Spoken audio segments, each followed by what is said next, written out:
Saudi সরকারের মাধ্যমে জাতীয়ভাবে এই তাবলীগের দুর্নাম ছড়াবার জন্য খুতবা পাঠ করা হচ্ছে, যা সম্পূর্ণ মিথ্যা, জালিয়াত, বানোয়াটি কথা দ্বারা। এখানে অনেকেই তাবলীগের সাথী রয়েছেন, ঘরে ঘরে 3 চিল্লার সাথী, ঘরে ঘরে 3 দিনের সাথী, ইস্তেমা জারিওয়ালার সাথী। তাদেরকে আমি জিজ্ঞেস করি, কোন দিন কয় তারিখে মূর্তি পূজার জন্য আহ্বান করা হয়েছিল, নাচ গানের জন্য আহ্বান করা হয়েছিল? অথচ আমি সৌদি সরকারকে জানাই দিতে চাই, আমরা প্রতিবাদ জানাইছি আরো 2 দিন আগে, জানাইছি এইভাবে, যে সমস্ত ব্যক্তিরা তাবলীগ জামাত সম্পর্কে মিথ্যা বানোয়াট রিপোর্টগুলো তাদের কাছে পেশ করছে, ওগুলা যাচাই বাছাই না করে জাতীয়ভাবে ঢালাওভাবে তাবলীগের বদনাম করা সৌদি সরকারের উচিত হয় না। ঠিক না বেটি? আমরা আন্তরিকভাবে বর্জনা করতে এর প্রতিবাদ জানাই। অথচ ওই সৌদি সরকারের অধীনে তাদের নিমন্ত্রণে বিভিন্নভাবে ড্যান্স পার্টি হয়, ডিজে পার্টি করা হয়, তাদের ব্যাপারে সরকার নাক গলায় না। যেখানে দেখছে মানুষ ভালো পথে চলে আসতেছে সেখানে হাত বাড়ায় না। না, মানুষদেরকে ভালোভাবে চালানো যাবে না। মানুষ যদি খাঁটি ইমানদার হয়ে যায়, মানুষ যদি মানুষ হয়ে যায়, মানুষ যদি কালেমাওয়ালা হয়ে যায়, মানুষ যদি ইমানদার হয়ে যায়, মানুষ যদি কোরআনওয়ালা হয়ে যায়, মানুষ যদি ঠিক আল্লাহওয়ালা হয়ে যায়, মানুষ যদি খাঁটি আশিক রাসূল হয়ে যায়, তাহলে এদের উপরে আমাদের হুকুমত চলবে না, আমাদের হুকুমত চলবে না।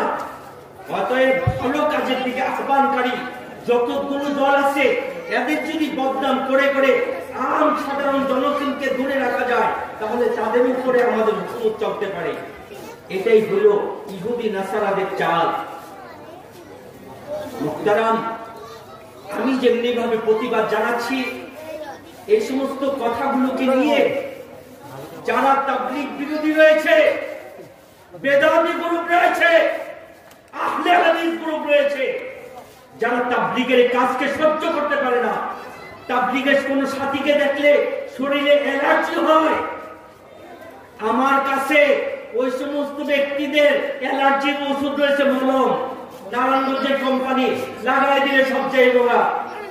টেনশন করেন না, আসেন কোন জায়গায় অ্যালার্জি দেখায় দিই আপনাকে। আপনি মনে করছেন বাংলাদেশের ওলামায়ে কেরাম মরে গেছে, তাবলীগের সাথীরা এতিম? এরা নবীর সৈনিক, কালেমার সৈনিক, কোরআনের সৈনিক, কালেমার ঝান্ডা নিয়ে এরা যায়। এদেরকে কেউ কোনোদিন ধ্বংস করতে পারে নাই, পারবো না ইনশাআল্লাহ। ওলামা টিভি।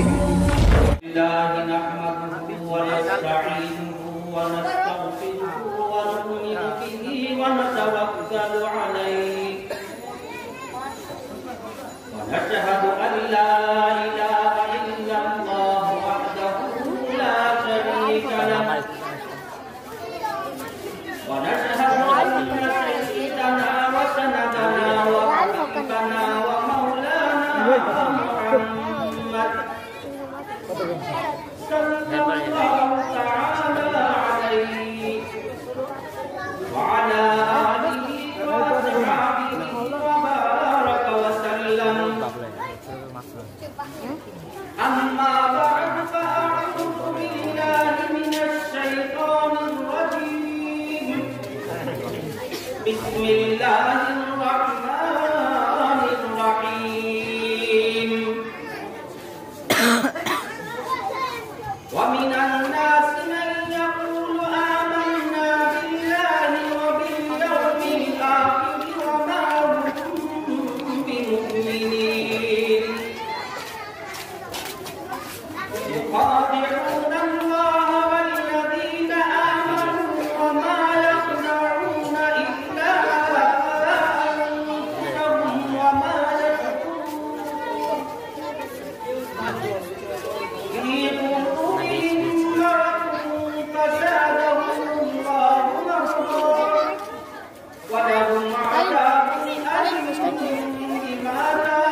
आज रोज मंगलवार 14 ডিসেম্বর 2021 মাদ্রাসাতুল ফালাক হাফেজ ছাত্রদের পাগড়ি প্রদান উপলক্ষে ওয়াজ ও দোয়ার মাহফিলের আজকে সম্মানিত সভাপতি হযরত মাওলানা মুফতি মাহবুব সুবহানী সাহেব দামাত বরকাতুল আলিয়া এবং গতকাল মাদ্রাসার সম্মানিত মহাপরিচালক হাফেজ মাওলানা মুফতি হাবিবুর রহমান সামদানি সাহেব দামাত বরকাতুল আলিয়া ও গতকাল মাহফিলের আয়োজককে আন্তরিক মুবারকবাদ জানাচ্ছি এবং হাজিরান মজলিস এবং পর্দা আড়ালে মা বোনেরা সকলকে আসসালামু আলাইকুম ওয়া রাহমাতুল্লাহি ওয়া বারাকাতুহু। আলহামদুলিল্লাহ, আমাদের বাংলাদেশ শান্তির দেশ, আমাদের বাংলাদেশ দ্বীনের দেশ, আমাদের বাংলাদেশ উলামায়ে কেরামদের সম্মান করার দেশ, আমাদের বাংলাদেশ শাহজালাল শাহ কোরআনের দেশ, আমাদের বাংলাদেশ হাফিজুর রহমাতুল্লাহ আলাইহির দেশ, আমাদের দেশ বাংলাদেশ শামসুল হক রহমাতুল্লাহ আলাইহির দেশ। অতএব বাংলাদেশের আমরা 16 কোটি জনগণ যারা আছি, আমরা কেউ এতিম নয়, আমরা কেউ দুর্বল নই, আমরা সদা সর্বদা আল্লাহর রহমতের ছায়ার ভিতরে রয়েছি। ঠিক না বেঠি?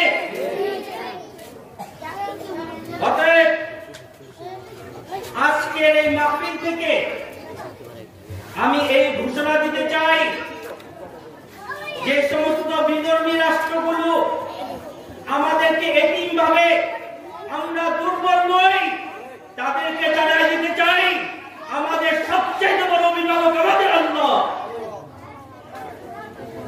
যেই দেশে আল্লাহর ওলিগণ শুয়ে আছেন, যেই দেশে আল্লাহর ওলিগণকে মহব্বত করা হয়, যেই দেশে আল্লাহর আলেমদেরকে ইজ্জত সম্মানের চোখে দেখা হয়, সেই দেশে কোনোদিন গজব আসতে পারে না। আমি এই কথাগুলো এইগুলো বললাম, মাঝে মধ্যে আমাদেরকে কাতুকুতু দিয়া দেখে বিধর্মীরা, আমরা কি বেঁচে আছি না মরে গেছি। আমি আপনাদেরকে জিজ্ঞেস করতে চাই, আমরা কি মরা না জীবিত? অতএব আমাদের অন্তরস্থল থেকে আমরা জানাই, আমাদের ঈমান বলিয়ান, তোমরা আমাদের সম্পদ কেড়ে নিতে পারো, আমাদের জমিন কেড়ে নিতে পারো, আমাদের অর্থ কড়ি কেড়ে নিতে পারো, আমাদের জান কেড়ে নিতে পারো, কিন্তু আমাদের অন্তরে লা ইলাহা ইল্লাল্লাহ যে ঈমানি বোধ গোপন করছি, সেটা কোনোদিন কেড়ে নিতে পারবে না তোমরা।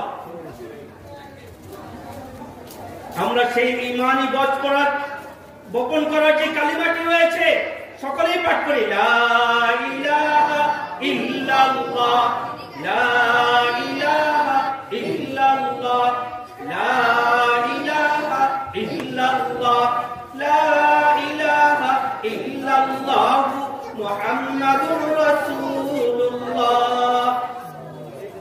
দয়াল আল্লাহ আমাদেরকে মানুষ হিসাবে সৃষ্টি করছেন, এজন্য সকলে বলি আলহামদুলিল্লাহ। দয়াল আল্লাহ আমাদেরকে ঈমানের মতো দৌলত দান করছেন, এজন্য সকলে বলি আলহামদুলিল্লাহ। দয়াল আল্লাহ আমাদেরকে উম্মতে মুহাম্মাদী হিসাবে সৃষ্টি করছেন, এজন্য সকলে বলি আলহামদুলিল্লাহ। মুহতারাম, আমার আল্লাহ আমাদের উপরে কত দয়ালু। ছোট্ট একটি ঘটনা বলি, ঈমানি লাইনের ঘটনা। বনি ইসরাইল গোত্রে একজন মহিলা ছিল খুব খারাপ। ওই সমস্ত দেশগুলোতে যারা খারাপ হইতো, তারা যদি কেউ মারা যেত, তাদেরকে ময়লা আবর্জনায় নিক্ষেপ করে রেখে দিত। তার জানাজাও দিত না, গোসলও হইতো না, দাফনও হইতো না। এই লাশটাকে শিয়াল কুকুররা খেয়ে ফেলত। হযরত মুসা আলাইহিস সালামকে আল্লাহ পাক ওহীর মাধ্যমে জানাইলেন, ও ও কালিমুল্লাহ, অমুক এলাকায় আমার একজন নেককার বান্দি মারা গেছে, তার লাশটা ময়লা আবর্জনা করে আছে, তুমি যাও তাকে গিয়ে জানাজা দাও, গোসল দাও, দাফন করো, তাহলে আমি তোমাদের সকলে গুনাহ খাতা মাফ করে দেব। মুসা আলাইহিস সালাম যখন ওই এলাকায় গেলেন, ওই ময়লা আবর্জনা স্তূপের উপরে গিয়া দেখেন একটি মহিলার লাশ পড়ে আছে এবং 4টা কুকুর লাশটাকে পাহারা দিতেছে। সুবহানাল্লাহ। খোঁজ খবর নিয়ে জানতে পারলেন পাশেই তার বাড়ি ঘর, অমুক গ্রামে। তার পরিবারের কাছে যখন ডাক দিলেন যে আসো, তোমাদের মেয়ে মারা গেছে, আমরা গোসল দিই, জানাজা দিই, দাফন দিই। তারা জবাব দিল, আমরা তার জানাজা, দাফন, গোসল কোনো কিছু শরীক হব না। আরো লোকজনকে ডাকা হলো, কেউ আসলো না। মুসা আলাইহিস সালাম নিরুপায় হয়ে হযরত হারুন আলাইহিস সালামকে ডেকে আনলেন এবং মুসা আলাইহিস সালামের বিবি সাফুরাকে ডাকলেন এবং মুসা আলাইহিস সালামের বোন উম্মে কুলসুমকে ডাকলেন। এই দুইজন মহিলা ওই মহিলাকে গোসল দিল, কাফন পরাইলো। মুসা আলাইহিস সালাম আর হারুন আলাইহিস সালাম জানাজা পড়ায় দাফন করে দিলেন। এই অবস্থায় মুসা আলাইহিস সালামের যে উম্মত আছে এরা সবাই আসলো। যেহেতু ঘটনা সারা দেশে জানাজানি হয়ে গেছে, এসে তারা মুসা আলাইহিস সালামকে বলল, ওগো আল্লাহর নবী, আমরা আপনার কালেমা পাঠ করেছি, ঈমান এনেছি, আপনার মাধ্যমে এরকম খারাপ লোকের সেবা দেখার জন্য নয়, বরং আপনি যে কাজ করেছেন এটা বড় ঘৃণিত কাজ আমাদের সমাজে, আমাদের দেশে। যদি আপনি আল্লাহর হুকুমের প্রমাণ দিতে না পারেন, তাহলে আমরা যে ঈমান এনেছি এই ঈমান আপনার কাছে ফেরত দিয়ে দিব। আমরা যে কালেমা পড়েছিলাম এই কালেমাও ফেরত দিয়ে দিব। মুসা আলাইহিস সালাম জবাব দিলেন, ঠিক আছে। জানাজা শেষে আল্লাহর কাছে দোয়া করলেন মুসা আলাইহিস সালাম এবং বললেন যে আল্লাহ, আমার এই উম্মত এই কথা বলতেছে, তাকে যদি উপযুক্ত প্রমাণ দিতে না পারি তাদেরকে, তারা আবার বেঈমান হয়ে যাবে। মুসা আলাইহিস সালাম কে আল্লাহ পাক জানাইলেন, ও আমার কালিম, শুনে রাখো, আমার একটি সাধারণ মাখলুক কুকুর, যাকে সমাজের মানুষ ঘৃণা করে, রাস্তায় দেখলে লাথি মারে, দূর দূর করে তাড়ায় দেয়, যেই কুকুর কোন পাত্রে মুখ দিলে সেটা নাপাক হয়ে যায়। কিন্তু একটি কুকুর বড় পিপাসিত ছিল, পিপাসায় কাতর। এই মহিলা দেখে তার অন্তরে মায়া জাগ্রত হয়েছে, সাথে সাথে তার উন্না ভিজিয়ে কুয়ার থেকে পানি উঠিয়ে কুকুরকে পান করাইছে। আমার এক মাখলুকের প্রতি সে দয়া দেখাইছে, আমি রব্বুল আলামিন দয়া করে এই পাপিষ্ঠ মহিলাকে মাফ করে জান্নাতবাসী করে দিয়েছি। মুহতারাম,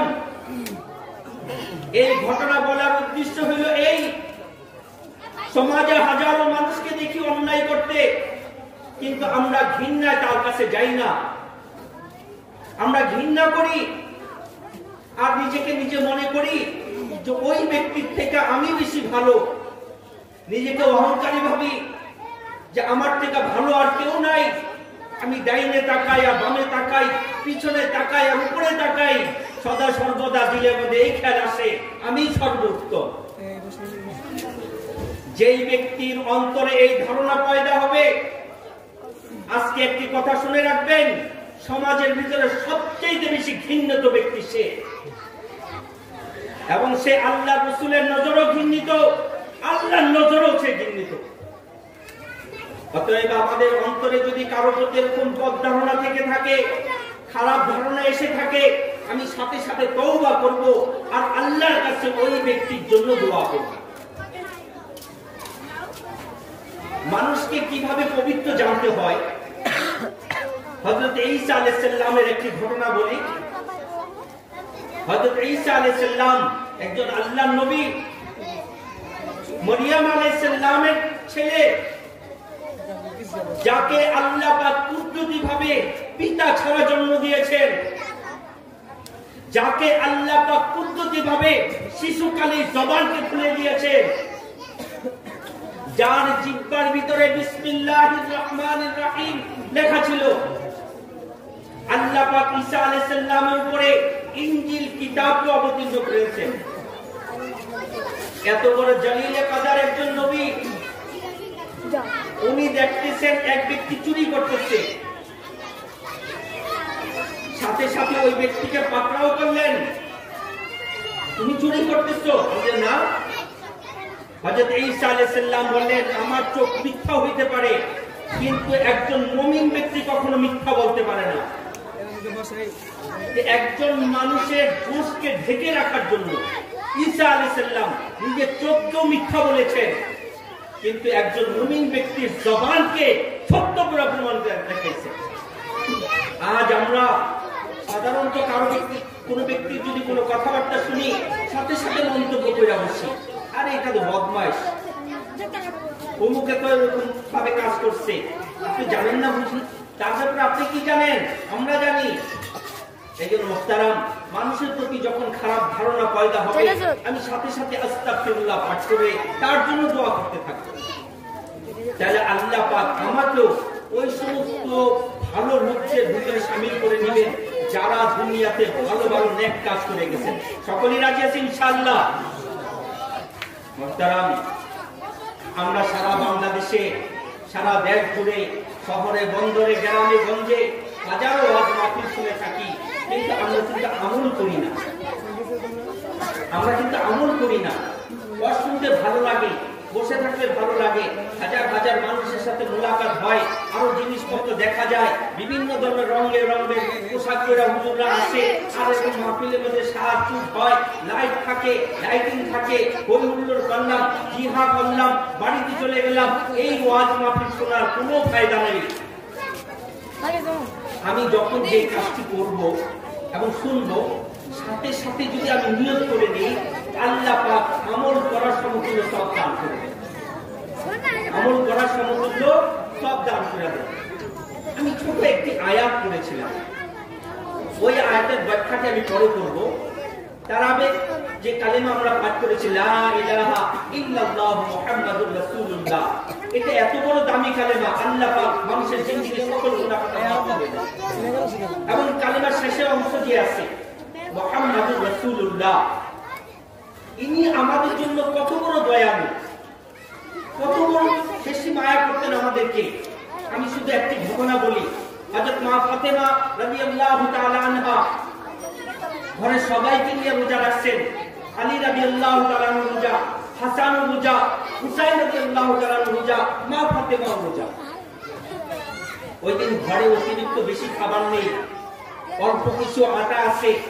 এই আটা গুলিয়ে মাত্র 4টা রুটি তৈরি করছেন। কয়টি রুটি? 4টা রুটি তৈরি করছেন। একটা রুটি আলী রাদিয়াল্লাহু তাআলা আনহুকে দিয়েছেন, একটা রুটি হাসান রাদিয়াল্লাহু তাআলা আনহুকে দিয়েছেন, একটা রুটি হুসাইন রাদিয়াল্লাহু তাআলা আনহুকে দিয়েছেন। আরেকটা রুটি নিজে ইফতারি করার জন্য মা ফাতেমা নিজেই রেখেছেন। যখন মাগরিবের আজান হয়ে গেল মসজিদে নববীতে, সবাই ইফতারি শুরু করে দিল। আলী রাদিয়াল্লাহু তাআলা আনহু খাচ্ছেন, হাসান হুসাইন রাদিয়াল্লাহু তাআলা আনহু খাচ্ছেন, মা ফাতেমাও খাওয়া শুরু করেছেন। কিন্তু অর্ধেক রুটি খেয়ে বাকি অর্ধেক রুটি নিজের ওড়নার ভিতরে নিয়ে ঘর থেকে বের হয়ে গেছে। মসজিদে নববীতে যেতে যেতে গিয়ে দেখে মাগরিবের নামাজ দাঁড়ায় গেছে, আল্লাহ রাসূল নামাজ পড়াচ্ছেন। উনি অপেক্ষা করলেন। যখন নামাজ শেষে রাসূল সাল্লাল্লাহু আলাইহি সাল্লাম মসজিদ থেকে বের হচ্ছেন, দেখেন মা ফাতেমা দাঁড়িয়ে আছেন দরজায়। জিজ্ঞাসা করলেন, মা তুমি এই অসময়ে কি ব্যাপার? বলছে আপনি ঘরে আসেন আব্বা। ঘরে যখন গেছেন গিয়া বললেন আব্বা আমি জানি আপনিও আজকে 2 দিন যাবত অনাহার, মুখে কিছুই পড়ে নেই খাবার, এবং আগামীকাল চুলা জ্বলবে কিনা সেটাও জানি না। আমাদের ঘরে আজকে 4টি রুটি বানাইছিলাম, অর্ধেক রুটি দিয়ে আমি ইফতারি করছি, বাকি অর্ধেক আপনার জন্য নিয়ে আসছি। রাসূল সাল্লাল্লাহু আলাইহি সাল্লাম অর্ধেক রুটি দেখে চোখের পানি ছেড়ে দিলেন, আর সাথে সাথে বললেন মা, ও আমার কলিজার টুকরা, তুমি যদি সবর করো আর আমিও যদি কষ্টে সবর করি, এই সবরের বিনিময়ে আল্লাহ পাক আমার উম্মতের গুনাহ খাতা মাফ করে দিবে, আমার উম্মতের গুনাহ খাতা মাফ করে দিবে। আজ আমরা সেই নবীকে ভুলে গেছি, সেই নবীর নামে দুরূদ পড়ি সেটাও ভুলে গেছি, কিভাবে পড়বো সেটাও ভুলে গেছি। এমন দয়ালু নবীর উপরে চলেন আমরা সকলে মিলে দুরূদ পড়ি। সাল্লাল্লাহু আলা মুহাম্মদ সাল্লাল্লাহু আলাইহি ওয়াসাল্লাম, সাল্লাল্লাহু আলা মুহাম্মদ সাল্লাল্লাহু আলাইহি ওয়াসাল্লাম। আমরা সকলে দুরূদ পাঠ করব ইনশাআল্লাহ। কেউ যদি একবার দুরূদ পাঠ করে সেই দুরূদের সওয়াবটুকু সাথে সাথে ফেরেশতার মাধ্যমে আল্লাহ পাক মদিনাতে পৌঁছায় দেন।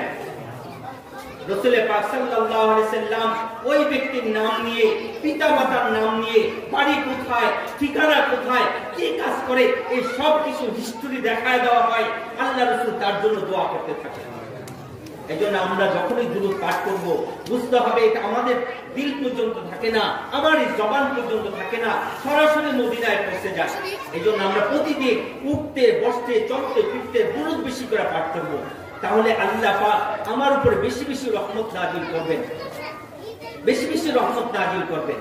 আর রাসূল পাক সাল্লাল্লাহু আলাইহি সাল্লামের যে সমস্ত সুন্নাতগুলো আমরা দেখি আমাদের সামনে ছুটে যায়, এই সুন্নাতগুলো আমরা ছাড়ব না। রাসূল পাক সাল্লাল্লাহু আলাইহি সাল্লাম ইরশাদ করেন, মান হাফিজা সুন্নতি, যে ব্যক্তি আমার কোন সুন্নাতকে হেফাজত করলো, আমার সুন্নাতের উপরে কেউ আমল করলো, আকরামাহুল্লাহ তাআলা, আল্লাহ পাক তাকে সম্মানিত করেন। কি সম্মানিত? যে আরবাঈ ফিসালিন, 4টা জিনিসের মাধ্যমে,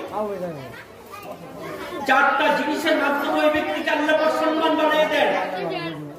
এক নম্বর হলো এই মুহাব্বাতু, আল মুহাব্বাতু ফি কুলুবিল বারিরা, আল্লাহ পাক নেক লোকদের অন্তরে ওই ব্যক্তির জন্য ভালোবাসা সৃষ্টি করে দেন। দ্বিতীয় নম্বর জিনিস হলো ওয়াল হাইবাতু ফি কুলুবিল ফাজিরা, খারাপ লোকদের অন্তরে এই ব্যক্তির জন্য ভয় পয়দা করে দেন। তৃতীয় নম্বর জিনিস হলো এই ওয়াসাআতু ফির রিজিক, আল্লাহ পাক তার রিজিকের মধ্যে বরকত নাযিল করে দেন। এইজন্য মুহতারাম, আমার কাছে যখনই কোনো সুন্নতের উপর আলোচনা করা হবে আমি সেই সুন্নতের উপর আমল করার প্রত্যাশা নিয়োগ করে নেব। সকলে নিয়ত আছে ইনশাআল্লাহ। মুহতারাম, ছোট ছোট আমলগুলো জিন্দেগিতে মানুষের পরিবর্তন করে দেয়। আমি এই ছোট ছোট কথাগুলো এই জন্য বলতেছি, প্রত্যেকটা কিচ্ছা কাহিনী বলে দিলাম। হয়তো কেউ শুনলো আদা, কেউ আদা শুনলে এরকম উঠে গেল, কেউ হয়তো দূর থেকে আসতেছে, আর এই কিচ্ছা কাহিনী তো বহু শুনেছি। কিন্তু আমি ছোট ছোট আমলের কথা এই জন্য করতেছি, আমরা যখন এই কথাগুলো শুনবো আর আমলে নিয়ত করে নিব, আল্লাহ পাক সাথে সাথে একটা নেকি লিখে দেন, একটা নেকি লিখে দেন তার আমলনামা। আজ দেখেন সারা দুনিয়া ব্যাপী সবচেয়ে বড় দিনের যে মেহনতটা চলতেছিল তাবলীগের জামাত, আমরা সকলেই নাম শুনছি না, কি বলি? হ্যাঁ, বিশ্ব ইজতেমা হয় প্রতিদিন, প্রত্যেক সপ্তাহ ভিতরে মসজিদ থেকে এরকম জামাত বের হচ্ছে, এরকম সপ্তাহে তালিম হয়, গাছ হয়। আজ এই কাজের পিছনে ইহুদি নাসারা লেগে গেছে যে এই কাজটা যদি বন্ধ করে দেওয়া যায় তাহলে সাধারণ মানুষ গুমরা হয়ে যাবে। এই দাওয়াতে তাবলীগের নামে যে সমস্ত লোকগুলো দেখে দেখে নামাজি হচ্ছে, কালেমাওয়ালা হচ্ছে, কোরআন পড়া হচ্ছে, জাকিরিন হচ্ছে, মাদ্রাসায় দিচ্ছে তার সন্তানকে, দ্বীনের বুঝাচ্ছে, আলেম বানাচ্ছে, হাফিজ কোরআন বানাচ্ছে, তারা চাচ্ছে এই কাজটা বন্ধ হয়ে গেলে তাহলে এই দ্বীনের পথে আসা মানুষের বন্ধ হয়ে যাবে। আপনারা কি চান ওই সমস্ত ইহুদি নাসারাদের চালে পড়ে তাবলীগের কাজ বন্ধ হয়ে যায়? সকলে হাত তুলে বলি আমরা। মুহতারাম, আমরা সকলে আজ থেকে নিয়োগ করি আমাদের এই বুকে রক্ত থাকতে এই দাওয়াতের তাবলীগের কাজ কোনোদিন ছাড়বো না, বন্ধ হইতে দিব না। যে সমস্ত ইসলামের দুশমনরা এই দাওয়াতি কাজ বন্ধ করার পিছনে লেগেছে, আল্লাহ পাক তাদেরকে উচিত শিক্ষা দান করুন। আজ দেখেন, গত শুক্রবার সৌদি সরকারের মাধ্যমে জাতীয়ভাবে এই তাবলীগের দুর্নাম ছড়াবার জন্য খুতবা পাঠ করা হয়েছে, যা সম্পূর্ণ মিথ্যা, জালিয়াত, বানোয়াটি কথা দ্বারা। এখানে অনেকেই তাবলীগের সাথী রয়েছেন, ঘরে ঘরে 3 চিল্লার সাথী, ঘরে ঘরে 3 দিনের সাথী, ইস্তেমা জানেওয়ালার সাথী। তাদেরকে আমি জিজ্ঞেস করি, কোন দিন কয় তারিখে মূর্তি পূজার জন্য আহ্বান করা হয়েছিল, নাচ গানের জন্য আহ্বান করা হয়েছিল? অথচ আমি সৌদি সরকারকে জানাই দিতে চাই, আমরা প্রতিবাদ জানাইছি আরো 2 দিন আগেই, জানাইছি এইভাবে, যে সমস্ত ব্যক্তিরা তাবলীগ জামাত সম্পর্কে মিথ্যা বানোয়াট রিপোর্টগুলো তাদের কাছে পেশ করছে, ওগুলা যাচাই বাছাই না করে জাতীয়ভাবে ঢালাওভাবে তাবলীগের বদনাম করা সৌদি সরকারের উচিত হয় না। ঠিক না বেটি? আমরা আন্তরিকভাবে বর্জনা করতে এর প্রতিবাদ জানাই। অথচ ওই সৌদি সরকারের অধীনে তাদের নিমন্ত্রণে বিভিন্ন ভাবে ড্যান্স পার্টি হয়, ডিজে পার্টি করা হয়, তাদের ব্যাপারে সরকার নাক গলায় না। যেখানেই দেখছে মানুষ ভালো পথে চলে আসতেছে সেখানেই হাত বাড়ায়। না না, মানুষদেরকে ভালোভাবে চালানো যাবে না। মানুষ যদি খাঁটি ইমানদার হয়ে যায়, মানুষ যদি মানুষ হয়ে যায়, মানুষ যদি কালেমাওয়ালা হয়ে যায়, মানুষ যদি ইমানদার হয়ে যায়, মানুষ যদি কোরআনওয়ালা হয়ে যায়, মানুষ যদি ঠিক আল্লাহওয়ালা হয়ে যায়, মানুষ যদি খাঁটি আশিক রাসূল হয়ে যায়, তাহলে এদের উপরে আমাদের হুকুমত চলবে না, আমাদের হুকুমত চলবে না। অতএব ভালো কাজের দিকে আহ্বানকারী যতগুলো দল আছে, এদের যদি বদনাম করে করে আম সাধারণ জনগণকে দূরে রাখা যায়, তাহলে তাদের উপরে আমাদের হুকুমত চলতে পারে। এটাই হলো ইহুদি নাসারাদের চাল। মুহতারাম, আমি যেমনি ভাবে প্রতিবাদ জানাচ্ছি, এই সমস্ত কথাগুলোকে নিয়ে যারা তাবলীগ বিরোধী রয়েছে, বেদাতি গ্রুপ রয়েছে, আহলে হাদিস গ্রুপ রয়েছে, যারা তাবলীগের কাজকে সহ্য করতে পারে না, তাবলীগের কোন সাথীকে দেখলে শরীরে অ্যালার্জি হয়, আমার কাছে ওই সমস্ত ব্যক্তিদের অ্যালার্জির ওষুধ রয়েছে, মলম, নারায়ণগঞ্জের কোম্পানি, লাগাই দিলে সব জায়গা। টেনশন করেন না, আসেন কোন জায়গায় অ্যালার্জি দেখায় দিই আপনাকে। আপনি মনে করছেন বাংলাদেশের ওলামায়ে কেরাম মরে গেছে, তাবলীগের সাথীরা এতিম? এরা নবীর সৈনিক, কালেমার সৈনিক, কোরআনের সৈনিক, কালেমার ঝান্ডা নিয়ে এরা যায়। এদেরকে কেউ কোনোদিন ধ্বংস করতে পারে নাই, পারবে না ইনশাআল্লাহ। ঠিক না বেটি? যারা এই তাবলীগের কাজের বিরোধিতা করতে আসবে, আমাদের বস্ত্র হাতে কঠিনভাবে জবাব দিয়ে দিব। যদি আমাদেরকে ইট ছুটকি দিয়ে আমাদেরকে ঢিল মারে, আমরা পাথর দিয়ে জবাব দিব তাদেরকে। সৌদি সরকারের জাহিলিয়াতের কারণে, তার চালের চালবাজির কারণে গত শুক্রবার যে খুতবা দেওয়া হয়েছে, এই খুতবাকে নিয়ে আমাদের বাংলাদেশে এই অ্যালার্জি গ্রুপ খুব ভালোভাবে প্রচার করে যাচ্ছে। তাবলীগ ভালো না, তাদের তাবলীগের কাছে যাওয়া যাবে না। সৌদি থেকে ফতোয়া আসছে, আপনারা একটি কথা স্মরণ রাখবেন, আমরা সৌদির ইসলাম মানি না, আল্লাহর ইসলাম মানি। আমরা সৌদি সরকারের হুকুম মানি না, কোরআন হাদিসের হুকুম মানি। আমরা সৌদি মন্ত্রীর কোনো কথা মানি না, আল্লাহ রাসূলের বাণী মানি। অতএব আমরা যে সমস্ত কাজগুলো করতেছি, দাওয়াতে তাবলীগের কাজ সম্পূর্ণ সহিহ, কোরআন ও হাদিস অনুযায়ী সহিহ, এর মধ্যে কোনো প্রকার গলত নাই। আপনারা সাধারণ মানুষ কোনো বিভ্রান্ত হবেন না এই সমস্ত কথা নিয়ে। এরকম পাগল ছাগল আগেও ছিল, এখনো আছে, ভবিষ্যতেও থাকবে। পাগল না থাকলে আবার ভালো মানুষকে চিনা যায় না, কি বলেন? হ্যাঁ, গরিব মানুষটা না থাকলে ধনী মানুষের কোনো দাম ছিল? হ্যাঁ, রাস্তায় ফকির মিসকিন দুই একটা সালাম হতে গিয়ে 1 টাকা 2 টাকা চাইবে। ওরা সদা সর্বদা একটা জিনিস চায়, কি কাজ চায়? এমনকি আমার কাছেও এর ফরমাইশ আসছে। আমি যদিও ইদানিং তাবলীগের কাজ একটু কম করি বিভিন্ন ব্যস্ততার জন্য, অনেক যাওয়ার নিয়োগ করি, কিন্তু সুযোগ সুবিধা হয়ে উঠছে না। কিন্তু একটা জিনিস মনে রাখবেন, আমার জন্য তাবলীগের বিছানা। আমি খানা খাইতে খাইতে বড় হয়েছি তাবলীগের প্লেটে। ওই বঙ্গোপসাগরের জোয়ার ভাটায় আসিনি আমরা তাবলীগ দিয়া, জন্মগতভাবে আমরা তাবলীগী। আমার কাছে যারা ফরিয়াদ জানাইছে যে তখন ছিল সেপ্টেম্বর মাস, 10 দিনের জোর।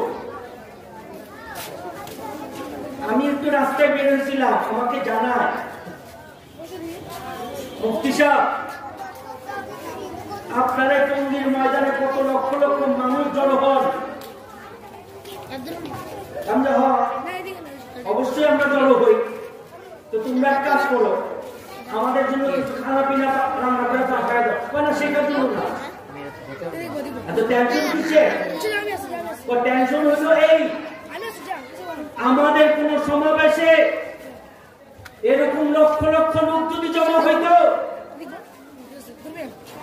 আমরা এক আন্দোলনের ডাক দিয়া বাংলাদেশ সরকারকে উল্টাই দিতাম। বাংলার গতিতে আমরা বসতাম, সারা বাংলাদেশের মধ্যে ইসলামী হুকুমত চালাই দিতাম। আপনারা কেন এটা করেন না? আমি তাকে জবাব দিলাম, রাসূল পাক সাল্লাল্লাহু আলাইহি সাল্লাম ইরশাদ করেছেন, লা ইলাহা ইল্লাল্লাহ যদি এক পাল্লায় রাখা হয়, আর সাত আসমান আর জমিনকে যদি এক পাল্লায় রাখা হয়, ওই কালেমার পাল্লা ভারী হয়ে যাবে, সাত আসমান আর পাল্লার জমিনটা হালকা হয়ে যাবে। তো আমাদের অন্তরে, আমাদের এই জবানে এই যে কালেমা তাইয়্যিবার দাওয়াত দিচ্ছি না, এই শুধু বাংলাদেশে খুচরা জিনিস নেওয়ার জন্য না, সাত আসমান আর জমিন থেকেও দামি দামি জিনিস নেওয়ার জন্য। ঠিক না ভাই? ঠিক। ওরা চাই এই কথা যে কোন রকমে যদি 5টা চেয়ারম্যান হইতাম, তাহলে কিছু দান চাল পুলিশ করে ঘরের গুদামে লুকায় রাখতাম। এই না তাদের নিয়ত, কি বলেন? হ্যাঁ, লকডাউনের সময় দেখছেন না, দেখছেন কিনা? কি বলে? খাটের নিচে সোয়াবিন তেল আছে কিনা? কি বলে? দান চাল খেতে এই চাল গেছে পুকুরে, আছে কিনা? কি বলেন? সংখ্যা দেখছেন কেমন? দেখছে। অতএব যারা ক্ষমতায় যেতে চায় তারা জনগণের সেবা করার জন্য নয়, বরং টাকা পয়সা নিজের পকেট ভারী করার জন্য যায়।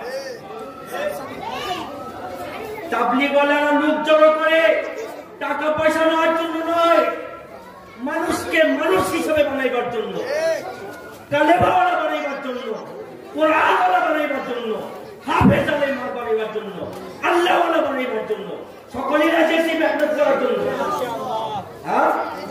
আল্লাহ আমাদের সকলকে এরকম ভাবে কবুল আর মঞ্জুর করে নেন। মুহতারাম, আমি অল্প সময় কিছু কথা বললাম, এই কথাগুলো কোনো ওয়াজ মাহফিলের না। এটা যদি আমার অফিস রুমেও যাইতেন, যারা আমার সাথে চলাফেরা করে তাদের কাছে উঠে বসে এই সমস্ত আলোচনা করি। এই আলোচনা এই জন্য করলাম যে আমরা অনেক মাহফিল শুনি, মাহফিল শুনে আমল নিয়ত করি না। এই যে আজকে আমি নিয়ত করে এলাম, সকলেই দাওয়াতে তাবলীগের মেহনতের সাথে জুড়বেন, জুড়বো তো ইনশাআল্লাহ। মসজিদে তালিমে জুড়বো, মসজিদে গাছটি জুড়বো। হ্যাঁ, সপ্তাহে একটা দিন বয়ান হয় 5-10 মিনিট। ওই দেখবেন ভাঙাচোরা কথা বলে, কথার ভিতরে এরকমভাবে দাঁড়িয়ে কমাও ঠিক নাই। ওই কালিমার ফজিলত পত্রিকা, নামাজের ফজিলত কি একরামুল মুসলিমের ফজিলত সব উল্টা পাল্টা শেষ। আল্লাহ পাক এই ভাঙাচোরা কথার ভিতরে কি নূর দেন, সেই কথা যদি আল্লাহর জন্য হয়ে থাকে। মুসা আলাইহিস সালামের জমানা এক ব্যক্তি পাহাড়ের কিনারে এরকমভাবে বসে রয়েছে আর বলতেছে যে আল্লাহ, তোমাকে যদি পাইতাম, তোমার মাথাটা আস্তায় দিতাম, তোমার মাথায় তেল দিয়ে দিতাম, তোমার মাথায় কোন বাইসা বাইসা দিতাম, তোমার পাউডার দিতাম, আমার যে ছাগলগুলো রয়েছে ছাগল থেকে দুধ গ্রহণ করে তোমাকে খাওয়াই দিতাম।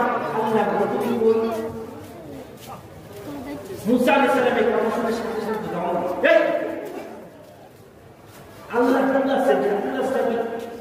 আল্লাহকে তেলের প্রয়োজন আছে, তেল দিবি। মাথায় কি কোন হয় যে হুকুম বেছে দিবি। মুসা আলাইহিস সালামের ধমকে ওই ব্যক্তির এই আবেগ, আল্লাহর ভালোবাসার এই কথাগুলো বলতে ভুলে গেছে। সাথে সাথে ওহী নাযিল হয়ে গেছে। মুসা,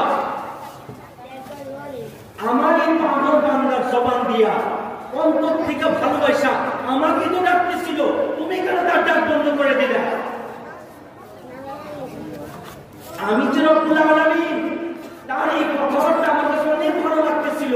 মুহতারাম, এই যে তাবলীগের সাথী দেখবেন, লোক নিয়ে আনন্দ করে রান্না করে এসে কপাল মধ্যে পানি লেগে গেছে। হ্যাঁ, 2 দিন ধরে যে জমা হয়ে গেছে, কাপড় ধোয়ার টাইম পায় নাই, গোসল করার সময় পায় নাই, মাগরিবের নামাজের পরে বয়ানে দাঁড়াইছে, বয়ান তো না, হাঁটু দুটা কাঁপতেছে। আল্লাহ পাকের কাছে এই হাঁটু কাঁপা নয়, তার একটি কথায় খোদার আরশ পর্যন্ত কেঁপে যাবে। খোদার আরশ কেঁপে উঠে তাদের কথা। কি দেখছেন নমুনা? তাবলীগওয়ালারা সত্যি কি দেখছেন? কিছুই দেখি নেই আল্লাহ। তারা টঙ্গীর ময়দানে বিশ্ব ইস্তেমায় এই যে ময়লা কাপড় চেপে নিয়ে জমিন গুলাতে পাড়া দেয়, এই জমিনে পাড়া দেয় না, তারা খোদার আরশে গিয়ে পাড়া লাগে।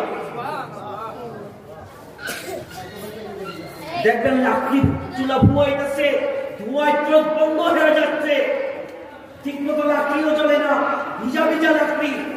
আল্লাহু আকবার, কাঁদতেছে আর দোয়া করতেছে, আল্লাহ আগুনটা জ্বালায় দাও, জ্বালায় দাও, জাহান্নামের আগুন আমার জন্য নিভায় দাও। দোয়াটা কেমন? খোদার আরশ কেঁপে ওঠে। আরশে আল্লাহর ফেরেশতারা অনুরোধ করে, আল্লাহ এই ব্যক্তি যখন তোমার কাছে মাপ চেয়েছে, তোমার রাস্তায় বের হইয়া তোমার দিন জিন্দা করার জন্য, তোমার কালেমার জন্য, তোমার কোরআনের জন্য, তোমার নবীর জন্য, আল্লাহ তুমি তাকে মাফ করে দাও। বলেন তো দেখি, এই ব্যক্তির দোয়া জালেম নাকি বাঁচতে পারে? দোয়া করতে হবে না, অন্তরে আঘাত লাগছে, জালেমদের গদিতে আগুন চলে যাবে ইনশাআল্লাহ। আল্লাহর কাছে দোয়া করি, আল্লাহ পাক যেন আমাদেরকে সহি সুন্দরভাবে আমল করার জন্য তৌফিক দান করুন। সকলেই যেহেতু এখানে নিয়োগ করছেন, আমি অনেক খুশি। সকলে প্রত্যেক, শুধু আমি নিজেই না, আমি অপরকে দাওয়াত দিয়ে একদমভাবে আল্লাহর সাথে নিয়ে যাব। আমরা মনে করি ওয়াজ মাহফিল এক জিনিস, দাওয়াতের তাবলীগ এক জিনিস, আমরা তো নিজে মাঝে মাঝে বলি, ওই আলামিনও আছে, আরো একজন সাথী আমার পাশে অনেক সময় নামাজ পড়ে, আমি ওদেরকে বলি ইসলাহি বয়ান কাকে বলে, তাবলীগী বয়ান কাকে বলে, ওয়াজ মাহফিলের বয়ান কাকে বলে, আর ভাষণ কাকে বলে। আমি আজ পর্যন্ত তাফাক করতে পারলাম না যে ইসলাহি বয়ান কাকে বলে, তাবলীগের বয়ান কোনটা। আচ্ছা, এই যে মাহফিলে আমি আজকে বয়ান করলাম, এই বয়ানটা কি কোরআন এবং হাদিসের বাইরে করছি? এটা কি তাফসীর হইতে পারে না? আমি যে গুণামুক্ত জীবনের আলোচনা করেছি, এটা কি ইসলাহি বয়ান হইতে পারে না? আমি যে দুরূদের ফাজাইল বলছি, কালেমার ফজিলত বলেছি, এটা কি ফাজাইলে জিকিরের বয়ান হইতে পারে না? আমি যে সরকারের কিছু সমালোচনা করছি, সৌদি সরকারের, তারা না বুঝে আমাদের তাবলীগের ব্যাপারে ফতোয়া দিয়েছে, এটা কি আমার ভাষণ হইতে পারে না? শুধু কি ভোট চাওয়ার জন্য যে কথাগুলো বলা হয় সেটাই কি ভাষণ? তাহলে আমরা ওই দেখা যায় একজন আলেম, কানে আলেম বয়ান করতেছেন, আমাদের তাবলীগের সাথীরা কেন বয়ানে বসি না? আমার প্রশ্ন এটা, উনি কি কোরআন হাদিসের বাইরে বয়ান করবে? যারা ওয়াজ মাহফিলে শরীক হয়েছেন, মসজিদে এলান করা হয় বয়ানের জন্য, তালিমের জন্য এলান করা হয়, তাহলে ওনারা কেন তালিমে বসেন না? তাহলে বোঝা গেল ওয়াজ মাহফিলকে একদিন মনে করি, তাবলীগকে আরেকটা দিনের কাজ মনে করি। সকলে বলি নাউজুবিল্লাহ। ওলামা টিভি, ওলামা টিভি, সত্য ও ন্যায়ের পথে।